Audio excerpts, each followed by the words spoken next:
பசங்களுக்கு school leave விட்டதும் விட்டாங்க. டெய்லி ஈவினிங் ஏதாவது ஒரு ஸ்நாக்ஸ் செஞ்சு குடுத்துட்டு, இன்னைக்கு என்னடா ஸ்நாக்ஸ் செய்யலான்னு கன்ஃப்யூஷன்ல இருக்கிறவங்களுக்கு ஒரு சூப்பரான ஸ்நாக்ஸ் ரெசிபி தான் சொல்லப் போறேன். Sweet potato cutlet.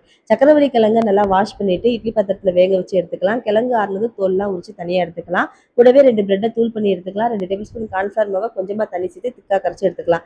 இப்போ கட்லட் எப்படி செய்யுதுன்னு சொல்லி பார்க்கலாம். கிழங்க மேஷ் பண்ணிட்டு பொடியா கட் பண்ண ஒரு பெரிய வெங்காயம், கூடவே 2 துண்டு இஞ்சி, 2 பல் பூண்டு சீச்சு ஆட் பண்ணிக்கலாம். பொடியா கட் பண்ண பச்சை மிளகாய், 1/4 டேபிள் ஸ்பூன் மஞ்சள்தூள், ரெசிபிக்கு நல்லா உப்பு சேர்த்துட்டு 1/2 டேபிள் ஸ்பூன் மிளகாய் தூள், சோம்புத்தூள், 2 டேபிள் ஸ்பூன் கார்ன்ஃப்ளவர் மாவு, கொஞ்சமா மல்லித்தலை சேர்த்து மசாலாம் கிழங்கோட சேர்ற அளவுக்கு பரட்டிட்டு சின்னதா எடுத்து உருண்டையா உருட்டி கையில வச்சு கட்லட் ஷேப்க்கு தட்டிட்டு கார்ன்ஃப்ளவர் மாவுல நல்லா டிப் பண்ணி எல்லா பக்கம் பிரெட் கிரம்பிள்ஸ் படுற அளவுக்கு பரட்டி எடுத்துட்டீங்கன்னா கட்லட் வந்து ரெடி. இந்த மாதிரி எல்லா கிழங்கையும் கட்லட் ஷேப்ல செஞ்சு எடுத்துட்டு கடாயில எண்ணெய் சூடானதும் செஞ்சு வச்சுருக்க கட்லட்டை எண்ணெயில போட்டு 2 பக்கமும் கிறிஸ்பி ஆகிற அளவுக்கு பொரிச்சு எடுத்தீங்கன்னா டேஸ்டியான ஸ்வீட் பொட்டேட்டோ கட்லட் ரெடி. ரொம்பவே ஈஸி அண்ட் டேஸ்டியான ரெசிபி.